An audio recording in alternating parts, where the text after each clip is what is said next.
El verdadero asombro de la conciencia Turiya. En los últimos episodios emprendimos un viaje a través de algunas de las ideas filosóficas más profundas. Exploramos las perspectivas que los antiguos sabios de la India tenían acerca de la conciencia. La parte más importante de esa discusión fue el asombroso y desconcertante estado de conciencia conocido como Turiya, que parece encontrarse más allá de todo razonamiento basado en la experiencia. Para la mente moderna y racional, la idea del estado de Turiya puede parecer una hermosa especulación, puede parecer un concepto poético, idealista e irreal. Por eso, un escéptico podría preguntar, ¿realmente alguien vivió en un estado así? ¿O no es más que una historia ficticia de la antigua psicología? Hoy quisiera presentar un argumento de que este estado de Turiya no es simplemente imaginario. Tal vez no podamos demostrar científicamente la existencia de Turiya.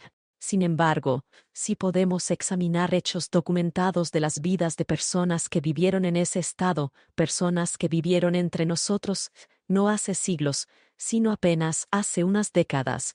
Son acontecimientos reales registrados sin ninguna exageración ni glorificación.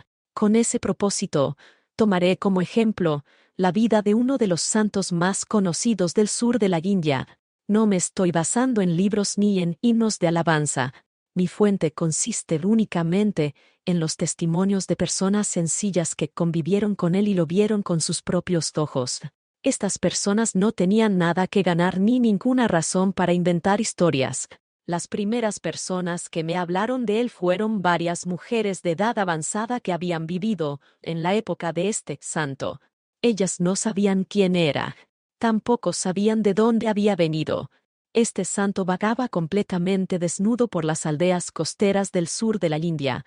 Casi nunca hablaba con nadie, de modo que ni siquiera se planteaba dar enseñanzas espirituales. Tampoco pedía limosna para comer. A veces, la gente lo veía alimentarse con comida que había sido arrojada a los cubos de basura. Como consecuencia, casi todo el mundo lo consideraba un loco. Los niños de la calle se burlaban de él.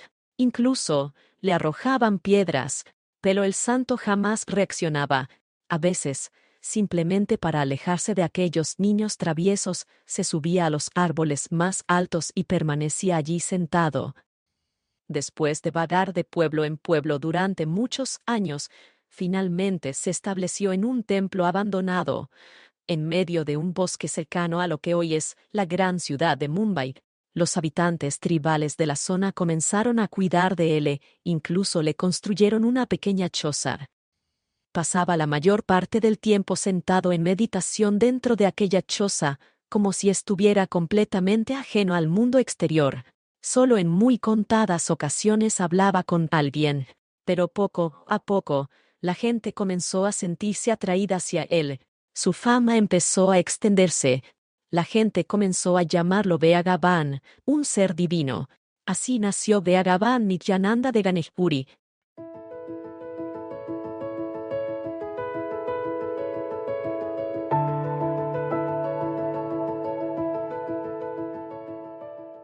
Por aquella época, un joven brahman llamado Krishna había huido de su aldea y había llegado hasta ese lugar. Había escapado para librarse de una falsa acusación según la cual había robado las joyas de la deidad del templo del hombre más rico de su pueblo. Encontró refugio en el ashram de Bhagavan Nityananda. Sin embargo, Krishna no sentía absolutamente ningún respeto por Nityananda. De hecho, cuando años antes Nityananda había vagado desnudo por su aldea, es muy posible que el propio Krishna hubiera sido uno de aquellos muchachos traviesos que le lanzaban piedras. Pero ahora estaba completamente indefenso. No tenía ningún otro lugar a donde ir. Lo único que necesitaba era un refugio seguro para esconderse de las personas que lo estaban buscando.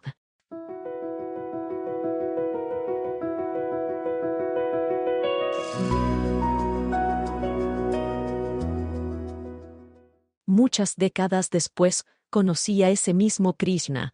Para entonces era mucho mayor que yo. Krishna se había convertido en sacerdote del templo, Krishna Acharya. Me relató muchos episodios fascinantes de la vida de Nityananda. Cuando era niño, Krishna estaba convencido de que Nityananda no era más que un loco. Se reía cada vez que oía a los habitantes tribales llamarlo Bhagavan, pero, movido por la curiosidad, empezó a observar cuidadosamente cada acción de aquel loco.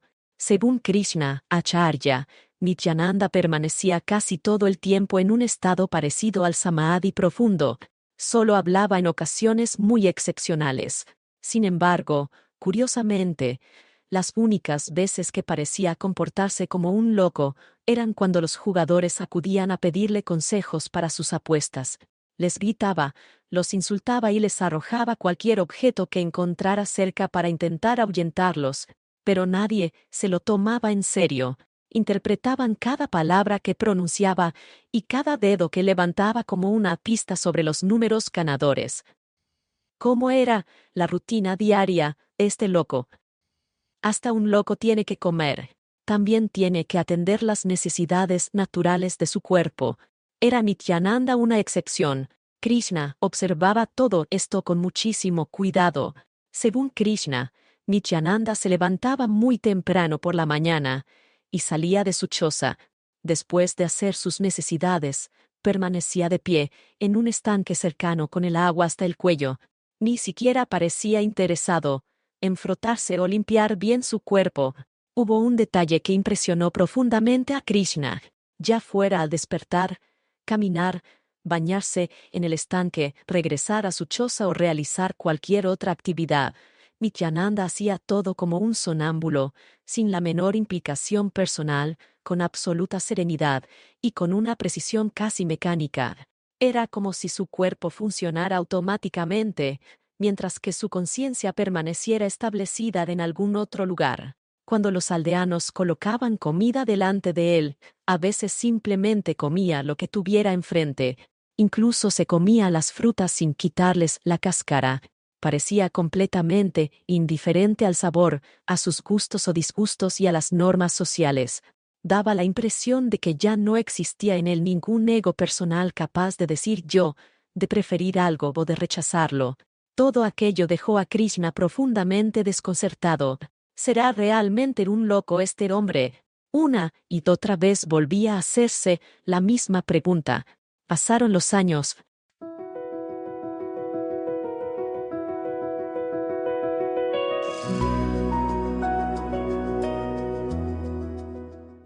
Para entonces, Krishna ya se había adaptado a la vida en aquel lugar. Se ganaba la vida sentado al borde del camino, con imágenes de deidades hindúes. Los aldeanos le pagaban para que realizara rituales especiales. Así transcurría su vida. Pero un día, Krishna fue testigo de un crimen cometido por un matón de la localidad. Finalmente, la policía arrestó al delincuente y Krishna fue citado a comparecer ante el tribunal como testigo. Ahora Krishna se encontraba en una situación muy difícil. Si comparecía ante el tribunal, los hombres del delincuente podían matarlo. Si no comparecía, la policía lo llevaría por la fuerza. No tenía la menor idea de qué hacer. Finalmente, con lágrimas en los ojos, le explicó su difícil situación a Nityananda. El propio Krishna había sido un fugitivo. Allí no tenía familiares ni amigos. Tampoco esperaba que Nityananda, quien parecía permanecer permanentemente absorto en Samadhi, acudiera en su ayuda. Pero, para sorpresa de Krishna, Nityananda sí lo ayudó. Abrió los ojos durante unos instantes y pronunció unas pocas palabras, casi como si estuviera hablando mientras dormía. Insensato, regresa a tu aldea. Nadie podrá hacerte daño. Tu gente te ha estado buscando. Muy pronto estarán aquí. Al oír aquellas palabras, Krishna se sintió todavía más inquieto. Él estaba convencido de que nadie podría encontrarlo en aquel bosque tan alejado de su aldea. Pero si aquel loco estaba diciendo la verdad, no solo lo habían encontrado, sino que además venían a llevarlo de regreso. Quizá aquella noche Krishna no pudo dormir en absoluto. Al día siguiente ocurrió exactamente lo que Nityananda había predicho. Un hombre de la aldea de Krishna llegó buscándolo. traía excelentes noticias. Los habitantes de la aldea ya sabían que Krishna era inocente. Y había una noticia aún mejor. Querían que el propio Krishna se convirtiera en el sacerdote del templo que acababan de restaurar. Krishna expresó su más profunda gratitud a Nityananda, cayó a sus pies y le pidió perdón por haberlo juzgado erróneamente.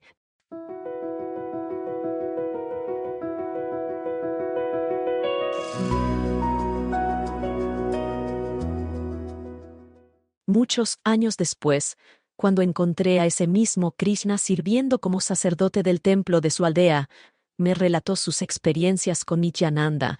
Mientras hablaba, las lágrimas corrían por sus mejillas. Se había transformado por completo. Había desarrollado una inmensa reverencia por Nityananda. Y, lo que es más importante, había decidido vivir exactamente como había vivido su gurú, con honestidad, desprendimiento y total ausencia de egoísmo. Durante toda su vida, Krishnadacharya llevó una existencia extraordinariamente sencilla y honrada. También ayudó a muchos muchachos pobres que, al igual que él, habían huido de sus hogares y sobrevivían realizando pequeños trabajos ocasionales. Hoy, si buscas en YouTube, encontrarás innumerables videos sobre los milagros y los poderes sobrenaturales de Bhagavan Nityananda. Pero ese no es el verdadero milagro. El verdadero milagro es la manera en que estos grandes seres transforman la vida de quienes entran en contacto con ellos. Sin hablar, sin predicar, sin realizar ningún acto de magia. ¿No es todo esto una indicación suficiente de que el estado en el que vivían no era simplemente una condición psicológica, ni tampoco un simple caso de epilepsia del lóbulo temporal, como propuso el famoso neurocientífico estadounidense B.S. Ramachandran? Quizá deberíamos mantener la mente lo bastante abierta como para buscar explicaciones mejores. ¿Quién crees tú que era realmente Nityananda? ¿Un loco? ¿Un auténtico yogi que había alcanzado el estado más elevado de la conciencia? ¿Cuál es tu opinión? No dejes de compartirla en los comentarios. Nos volveremos a encontrar en el próximo episodio.